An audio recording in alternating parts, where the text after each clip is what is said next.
5:49 p.m. and welcome you all to the February 5th S&A meeting. We'll start with attendance. John Bowen. Here. J.D. Charest. Here. Sarah Feeney. Here. Miles Glover. Here. Kate Kinnison. Here. Robert Lane. Here. Robert Mosier. Here. Josh Mutart. Here. Catherine O'Neill. Here. Ashley Stubbs is going to be calling midway through our meeting. Dustin Waterford. Derek Whittam. Connie Williams. Here. Jacob Whitman, I am present. All right. We'll move on to approval of the agenda. I'd like to entertain a motion to approve the February 5th, 2014 agenda. So moved. Is there a second? Robert, second. Any discussion? All in favor? Any opposed? Any abstentions? All right. Agenda approved. We'll move to section 4, approval of the minutes from January 29th, 2014.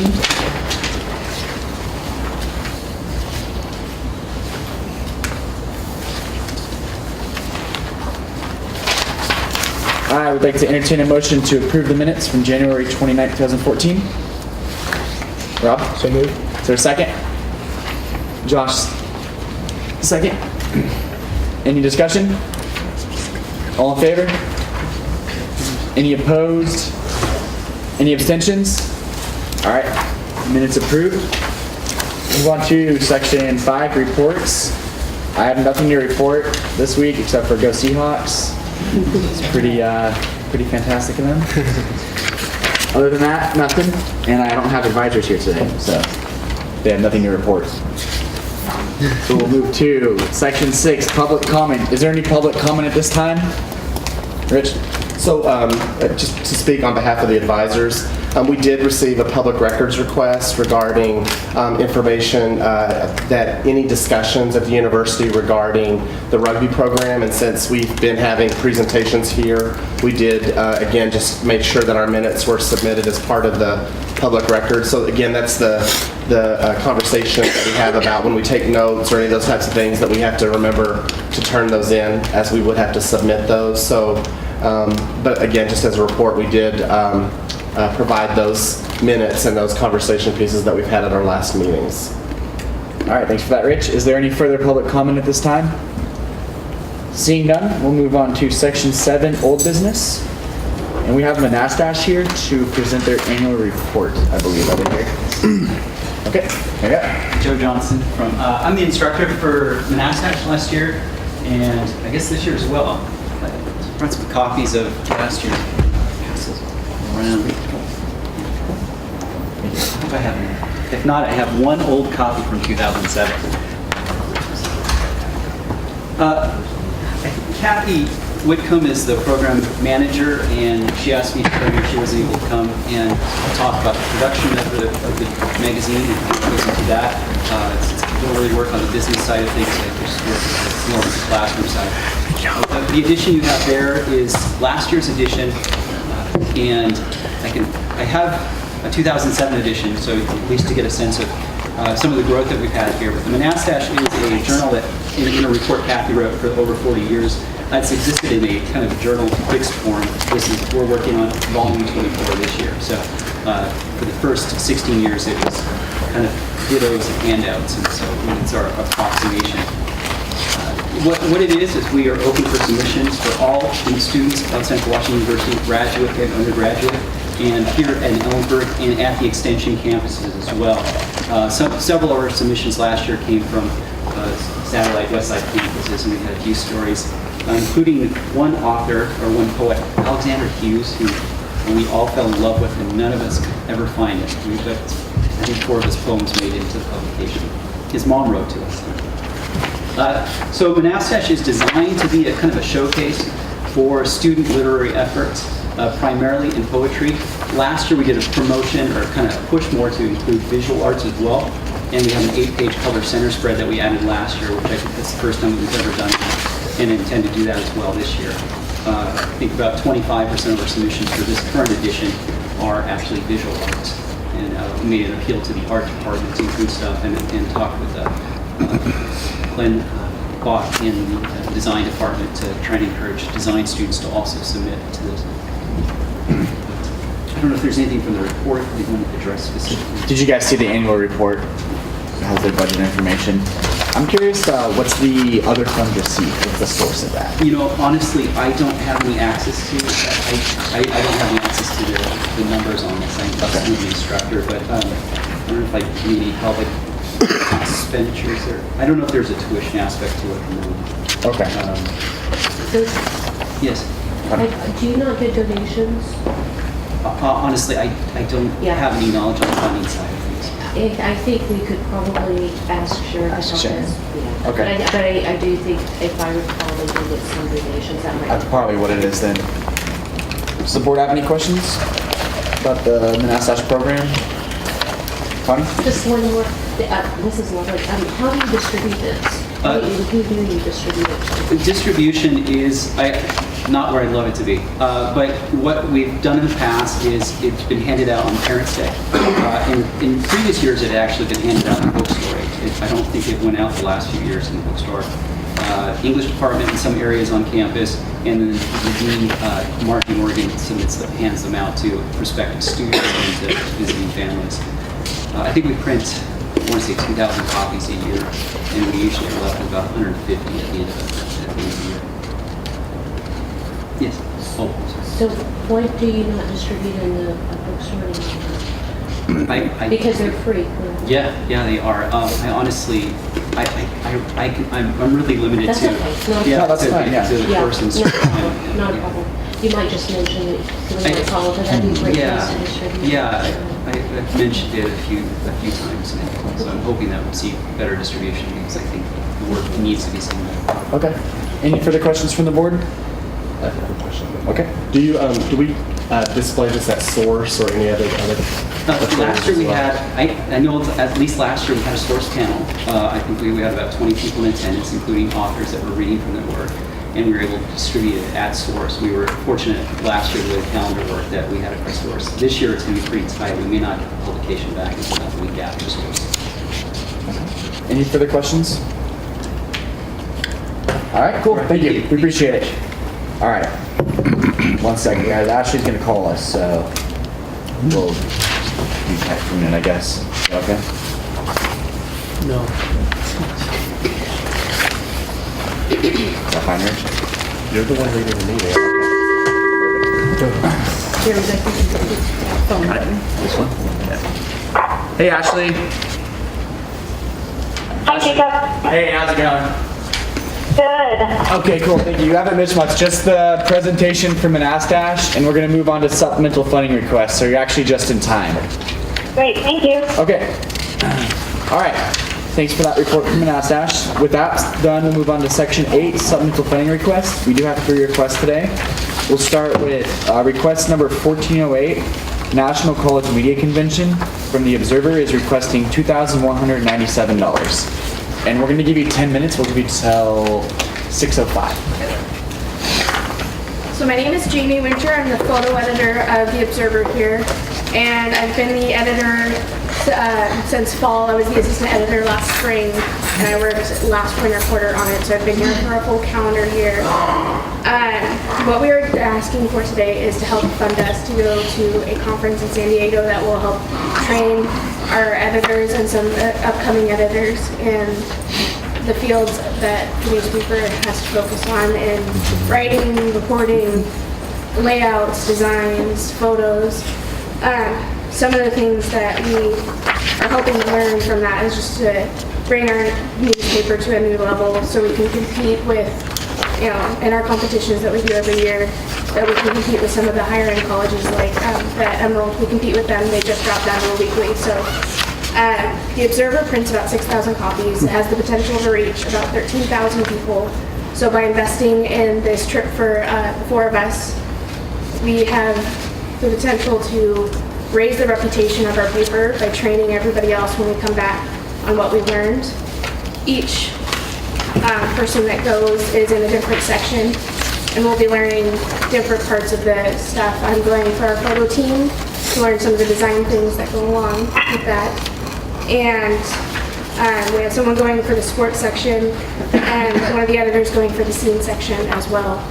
And each person has a chance to meet with a professional in their area to help have their work critiqued, find out where they can improve on, and then we're going to bring that back and as a group teach everybody that didn't get a chance to go so we can bring our paper to a new level and make it even better than what it is right now.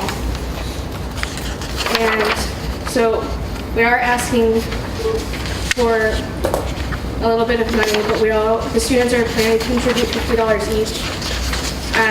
And that pays for us to fly down there, for us to stay at the hotels and go to a conference for 4 days and then come back. And students are also providing meals. We're also providing our own meals, yes. And we did a similar event last year, and we asked for quite a bit more, and we tried to take 8 people, and so we've considerably cut back this year, so that way it's a little bit more reasonable for you guys to hopefully approve. Do you want to open up for questions now? So would have any questions? Miles? Okay, so maybe I didn't hear this, but what's the breakdown of the $2,197? What's the breakdown of that? I thought, usually you all put the budget up on the screen, and I was expecting you guys to do that. Yeah, we don't have our computers today. Okay. Oh, hold on, I sent it on my I didn't have that piece of table with paper. just papers I didn't grab. We did make photocopies of this, so for those who didn't hear that. Sorry. Yeah, we can scratch that question. So we have our registration fees, and the money we're asking for pays for the hotel, the flight down, the registration fees to go and attend all the conferences, well, not all, but the ones that were pertaining to our sections. We're trying to be mindful of our request last year where we did ask for a considerable amount more, and you all didn't really want to do that much. And so we're like, okay, we'll strip it down to the minimum. Who's going to be here the longest? Who's going to benefit the most? So everybody going is going to be here at least through next year. A couple of students are going to be here through next year. I'm typing up because I'm the advisor.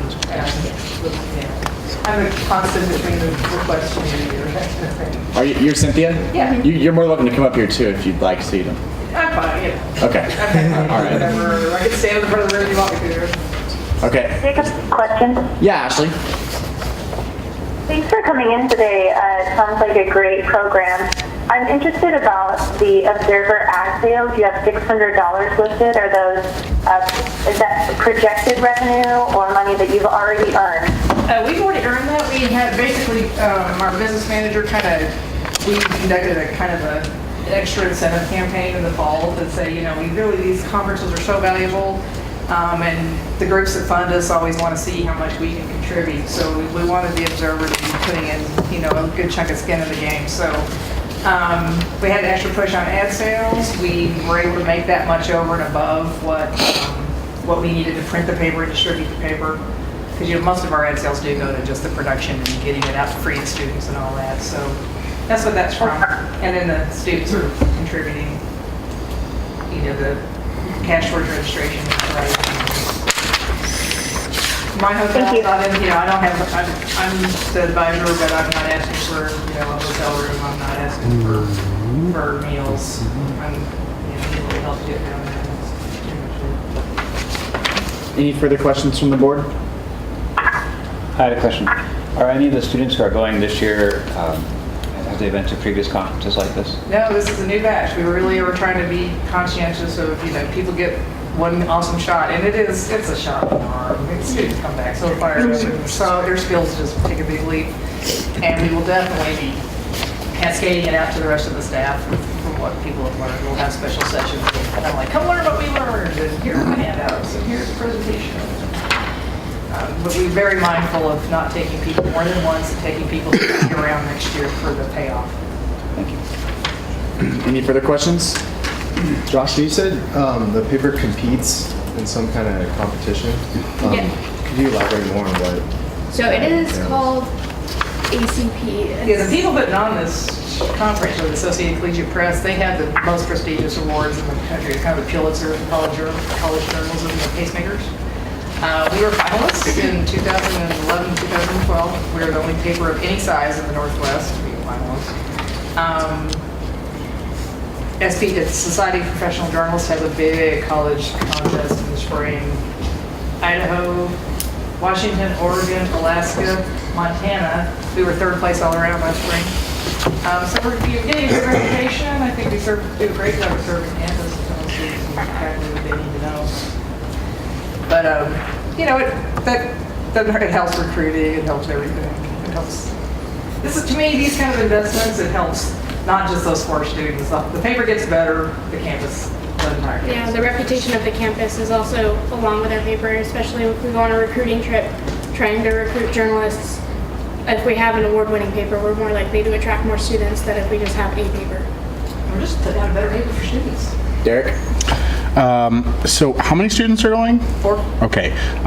So I see that the hotel expense is for 2 4-person rooms. 2 women and 2 men. I didn't really want to have the girls and boys plug. Okay, so it's a room that's the size of that's just a standard size room. Yeah. Okay. Yeah. They have one. The conference rate is just boom, 0 to 4 people, and I'm not quite willing to ask the women and the men to sleep together here, so nobody would understand that. JD? So, if I understood what you just said, this is the hotel, this is the conference, like It's a conference hotel. Yeah. the conference hotel. Yeah, it's in that building. Are you required to stay at that hotel? You're not, but this is usually I act like it's my own money, and I'm usually on hotels.com trying to find cheaper place. It's on this peninsula where it's like resorts. There's not the days in cheaper things down the street. Last year we did that because we didn't get the funding we were hoping for, so we tried to go real bargain basement, and it was honestly a little sketchy and scary. Like, if you walked out of our hotel in San Francisco and turned right, there were drug addicts and prostitutes and everything going on. And if you turned left, you were okay. But it was, I just kind of, after that experience, I wasn't quite willing to. I think I went to that place. Plus I did check out this place where the conference hotel is. There's just not cheap. No, that's right. That's right. Does the board have any further questions? Last call, no questions? Robert, any other questions? I'm kind of curious, where you have the academic senate request, it says while 4 students are going, SAS rules say a student must be officially in the major to get funding, and 2 of the students are not yet in the major. Where did you get that? That's what I read when I was filling out, when we were looking at the SAS funding, and I don't know if that's how much of a stickler they are about that or not. We're presenting the SAS on Monday. Okay, I just wanted to that's not exactly true, as long as, because the way it works is, if you have 1 student who's in a major, it qualifies for 1 section of the bylaws, but you don't have to be declared to request money from SAS. Yeah, There's just that extra 2 step. of them are sophomore. So you could have requested money for all, what do you say, 4 people?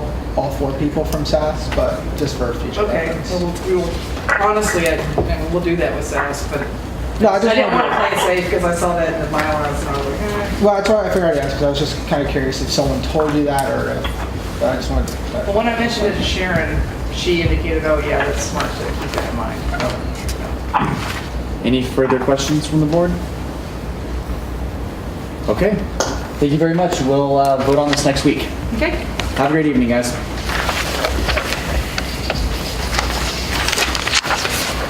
All right. We'll go to request number 1409, Morelia Documentary, Film and Video Studies is requesting $2,025. You guys have 10 minutes, so you'll have until about 6:16. Sweet. Yeah, sure. We had a PowerPoint presentation put together, but we guys on the computer, so we're just going to have to do it off the iPad, and you guys are going to have to use your imagination. So we are part of the Film and Video Studies program. My name is Kevin O'Donnell. My name is Seth Longboard. And my name is Joby Layton. This spring break, so it's going to be March 24th through 30th, thank you. We've been invited from the Secretary of Culture in Morelia, Mexico, to film a feature-length documentary on the YBCC Jazz All-Star Group on their participation in the annual Jazz Ball Music Festival in Morelia, Mexico. We 3 students will be accompanied by the All-Star Group, along with 2 of our own professors, Dr. Ogden and Professor Sanders. On this journey, we will collaborate in an effort to bring this cross-cultural event to the people of Ellensburg as well as the surrounding communities, and hopefully expand the reach of Central Washington University as an institution. So the individual benefits for us three are pretty clear. I mean, we get international documentary production experience, and we get credit on IMDb, which not only is a great site to check out your favorite movies, but it's basically the LinkedIn of the film professional network. And we will be on there as production crew members. The course also ties into other courses in the communication department, like intercultural communication classes. And the documentary really serves as a service learning project. We're going into the community, we're recording what's happening with YVCC students, and because of that, we also get networking with other filmmaking professionals down in the area. The film will be submitted into the the Morelia International Film Festival. So we'll meet up with other independent filmmakers from the area. We'll meet up with other filmmaking students.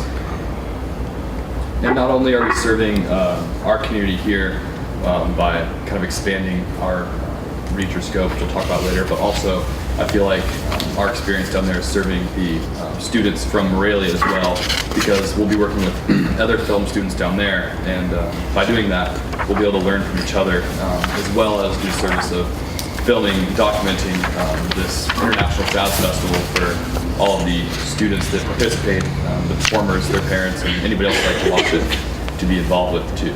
So a lot of people are benefited from that. Yeah, absolutely. And so our itinerary, I'm not sure if you guys have a copy of it with you, but it's very almost basically identical to this right here. Tuesday, we'll be taking the shuttle off from Central Washington University to SeaTac, and we will be heading out about 11 p.m. on a red-eye flight out of Seattle. The following day, we'll arrive at 1 p.m. in Morelia with transportation from the airport provided by the Sister City organization. And our shuttle to SeaTac, on Tuesday is also provided. I think Ogden is helping us out with that. Yep. And so, then anyways, on Wednesday, 5 to 8, we have a rehearsal with the Yakima Morelia Jazz All-Star Group, which will be filming. And then Thursday, another really busy day. Quick 8 a.m. Group breakfast with the team, and then from 10 to 2, workshops at the Conservatorio de la Rosas, and 9 to 2, those also, we'll probably split up into 2 teams. Salsa band performs at local schools, transportation also by festival. At 5 p.m., there's a sound check at the Casa de Cultura at Yakima Morelia Jazz All-Stars, we'll be doing that as well. And then 8 o'clock, there's another Yakima Morelia Jazz All-Stars performance for the Jazz Bowl in the Casa de Cultura. Friday, we also will be going to the University of Michoacan, which is a pretty big university in Morelia. We'll be doing a sound check and then a concert following that at noon. There's another sound check for the next performance at the same Casa de Cultura. 8 p.m. YVCC, or Yakima Valley Community College, who will be joining us down there. Will be their salsa band will be performing, and then we'll probably try and have a dinner with the performers as well, hosted by international performers coming in. Yeah. Then Saturday, that Saturday we'll have potential opportunity to document some local landmarks in the area. We'll have a little bit of off time, and we'll be doing that with the jazz students from Yakima Valley Community College. And then there's a Yakima Valley Jazz All-Star performance in Pátzcuaro, I can't, it's our Spanish expert over here. I'm not a Spanish expert. Yeah, close enough. All right, close enough. And then 8 p.m. there's one more Jazz Fest performance, and then Sunday we'll be traveling back to Seattle. And here's our budget. All right, so I have the same budget here as you guys have on your sheets, and this is just basically a quick outline. A lot of these our estimated budgets because we have got them figured out through different organizations actually down in Mexico as well through YBCC. So registration and local travel, including to and from events and around the city of Morelia, estimated at $450, including all three of us, which is completely covered by Sister City Organization, which is an organization within Morelia and Machuca, who have collaborated in an effort to bring us down there. Lodging is completely covered by the Conservatorio de Rosa, which is actually where they house all the international musicians that are coming into the city for the event. So they have offered us, I think, maybe 2 rooms. So 2 of us will be sleeping on the floor, so that's okay. Traveling to and from SeaTac, we have worked a deal with YBCC to actually allow us to get onto their buses. So we estimate that was $150 both ways for all 3 of us. Meals and incidentals are going to pretty much come out of our own pockets. The Conservatorio de Rosa offers us a breakfast each day, but outside of that, any snacks, lunches, dinners, as well as water, because it's going to be very hot down there. Keeping ourselves hydrated, that's going to come straight out of our own pockets, so we just want to put that down there to show you guys that we are contributing to this trip ourselves. And the only thing we're really asking help on is the study abroad processing fee, which is $75 for all of us, all 3 of us.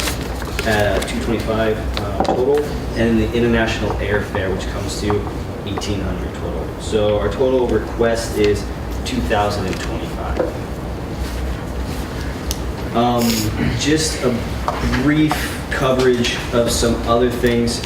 This is going to be really good for us, not only because we get international experience, but there are also international filmmakers that are going to be down there. And so this really gives us an opportunity to get involved with what they're doing, see how they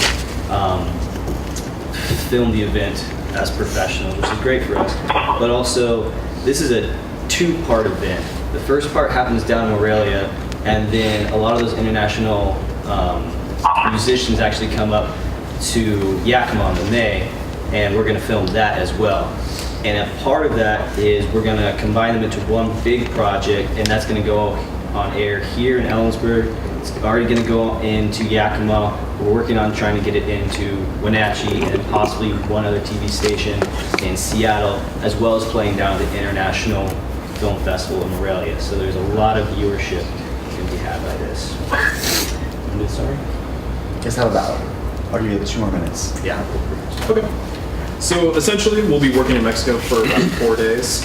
Over the course of the time, we'll be filming international recognized jazz musicians, and we'll be interacting with a bunch of different students from the area. Not only will we be interacting with all the other students, we'll be interacting with performers and also other instructors from around the world. And essentially, this gives us really just a priceless kind of experience. I mean, it's one thing to just kind of graduate with a portfolio of just some short films that you've done during your college years, but I mean, having international documentary experience on a feature documentary is pretty incredible. And so it'll help us 3 build new relationships beyond the U.S. and also it'll help bring the Central Washington University Film Video Studies program beyond our own borders as well. So do you guys have any questions for us? Questions?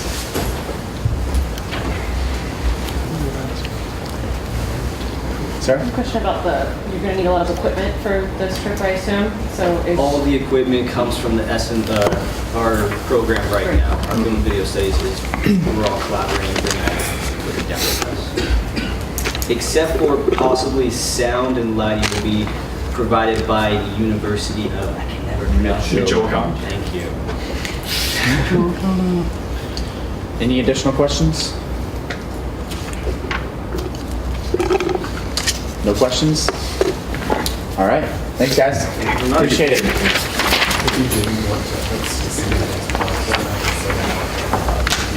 Absolutely. All right, we have one last supplemental funding request number 1410, Operation Stimulus. The College of Business students are requesting $2,708. You guys have the floor for 10 minutes, so I'll give you till about 6:30. My name is Michael. I'm Senator of Supply Chain Management Association.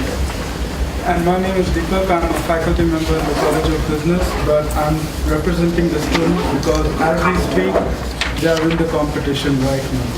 So I'm kind of representing them as I was in charge of prepping the team and getting them in shape for the competition. So essentially, Operation Stimulus is a yearly competition that happens in Denver every year, and Operation Stimulus, the sponsor for this competition is a group called the Denver Transportation Club.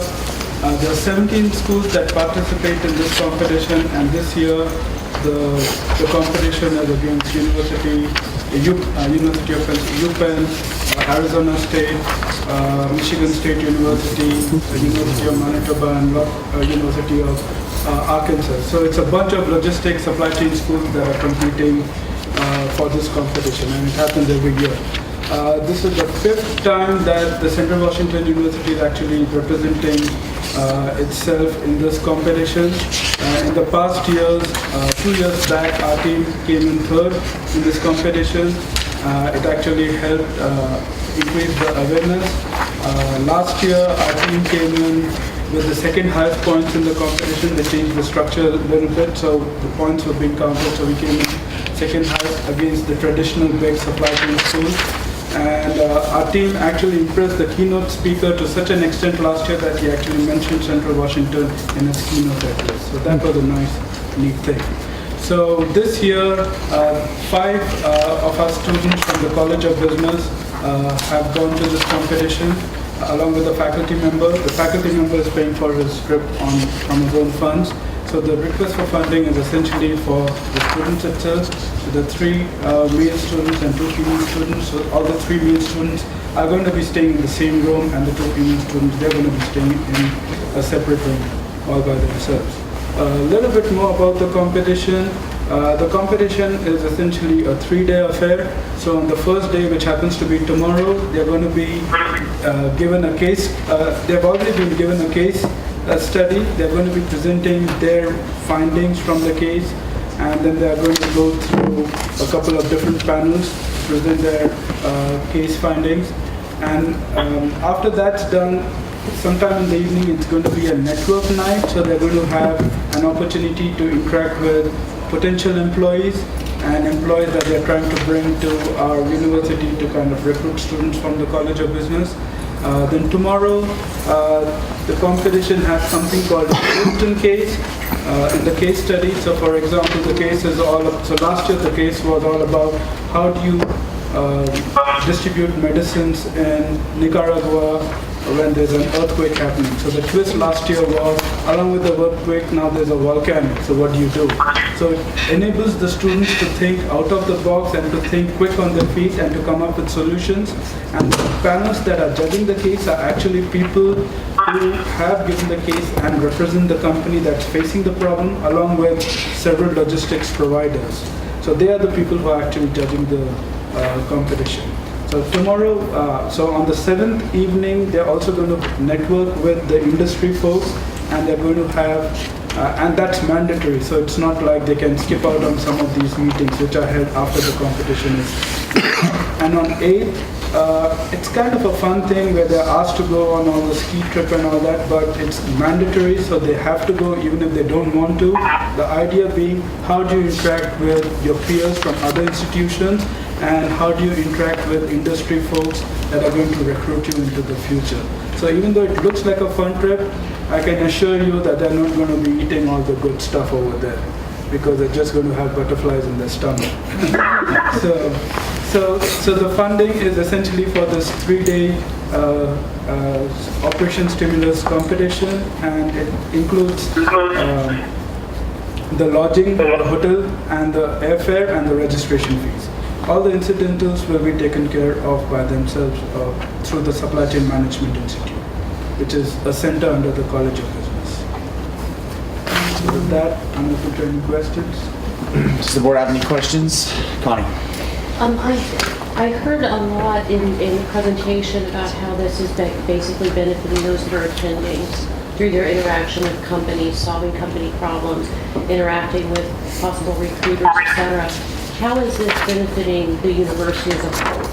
Okay, one of the things is that this is a university-wide competition. So when people think of the College of Business, normally they don't equate Central Washington with the big schools like UPenn, Arizona, University of Michigan. This is one place where we get an opportunity to showcase our talent from the school. And one of the repeated things that we've heard back from the competition, and some of the folks there have actually started coming into our career fairs and have actually started talking to our students. So for a big thing from those kind of competitions is it's raised the visibility of the university itself in the area of supply chain and logistics, and it's actually helped in the recruitment process of the students. It also is, if we win, it doesn't say the student individually, says University of Washington. So it'll show us the name with all the top schools. If we won first place this year, say Central Washington University of Business. So it just gives overall recognition to the World College of Business. Any additional questions from the board? Derek? Yeah, I'm curious why we're hearing about this now if they're doing it now. Is it because it just took time to assemble it, or? The funding part of it? Well, yeah, typically we hear kind of in advance. Yeah, I mean, as far as funding is concerned, the problem is this competition tends to give, they tend to give the case 15 days prior to the actual competition. So the first time we actually heard about this is 15th, and we needed to give the names right before that. So we had an internal competition in the College of Business to kind of select the teams. So that was a bit of an issue, trying to put the team together, and then the whole thing was on trying to solve the case and then come in for this. But last year, for example, we had a benefactor as one of our students picked up the bill for everything else. So this year we don't have that option. So what you're saying is that this is something that really wasn't anticipated that you would be going to until you found out. No, we knew we would be going, but we didn't know who would be representing CWU. Okay. So that was. Is there any additional questions, JD? So from what I gathered from your presentation, and correct me if I'm wrong, the only educational aspect out of this trip would potentially be the networking time where they get to speak and learn and pick up some tricks and pick the brains of these other professionals. Is that correct? I mean, yes. I mean, the educational thing, the College of Business, the main thing would be how do you sell your university to potential employers, because there are going to be tons of them out there. And the second part is how do you kind of raise the profile. I mean, those are in addition to the personal benefits of how do you network, how do you get the pick of the jobs out there. I mean, that's a side thing. But it helps the students, definitely, but it also increases the profile of a program and also the university. Is there any additional questions from the board? Take another question. Okay, John, JD, Ashley. Yes, I have a question. Can you tell us a little bit about the work the students do outside of class to prepare for an event like this? Yeah, so one of the things as far as this competition is concerned is as soon as they are given the case, they are not supposed to speak to any of the faculty members involved in teaching. They are not supposed to speak to any of the industry experts out there. All the research has to be via textbooks, library resources, and everything else. So what I know, and so I was off communication with them once they got this case. So the only thing I knew was that they spent approximately 4 hours every second day in the library trying to prepare for this case, because that's the only resource that they had, and the internet. So other than that, there was no other resource. So that's the kind of commitment that they put into it. And we raised the bar by saying you have to bring the prize home. Is there any, JD and then Ashley? Okay. Question on that. Ashley? Could you speak to the class standings of the 5 students attending and where they are in college, please? Yeah, so the class standing, I think 2 of them are seniors and 3 of them are juniors. Yeah, the 2 of them are seniors and 3 of them are juniors, and I would have loved to have freshmen and sophomore, but unfortunately in College of Business, I don't get to see them till their junior year. So. Thank you. Any additional questions from the board? John? I have one more quick question. You mentioned in response to an earlier question that you did not know until very recently which students would go. But can you tell us how long ago did you know that a team would go? I mean, right now I know that I'll be going next year too, but the whole problem comes as in the reason the timing is off, and why don't we select the team a little bit in advance, right? So the idea, sometime in November there is a Boeing case competition. So one of the incentives that we give to students winning the Boeing case competition is that you would be representing CWU for this specific case competition. So this year it so happened that 4 of the 5 students that won the Boeing case competition for CWU, and they were kind of competing with UW, Portland State, Western Washington, and other schools for the Northwest region. 4 of them dropped out. And they communicated it to me at least sometime in December when we were on a break. So I had to get another team ready in January. So that's why I didn't know who was going to come back and who was going to be representing us. I'd like to recognize the gallery, Rich. Is there any benefit or opportunity to come back and share with current students about this experience and help educate for future teams and other processes? Absolutely. For example, I teach introductory core class, which everyone, regardless of the major, they have to take this class. So one of the things that I do is ask the team that goes for these competitions to come back and present their findings into this competition. And another thing I have is to prep for the next year's class, I have at least one of them to come back and speak about their experience and what can be done to better prepare the next team that's going into this competition. So that's something that we do. Sarah? I have a couple questions, and you might have already said this, but what is the expense that the SCMI is covering with the $500? SCMI, those are the discretionary funds from SCMI. So, the way that last year what we did is we just told the students, this is what we have, what we can give you.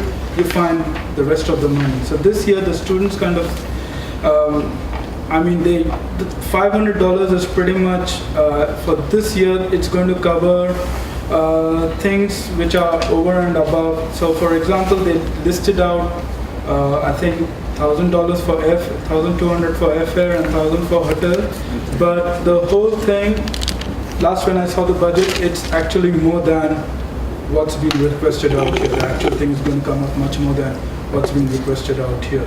So that 500 is going to cover everything else that's not going to be coming from this approval process.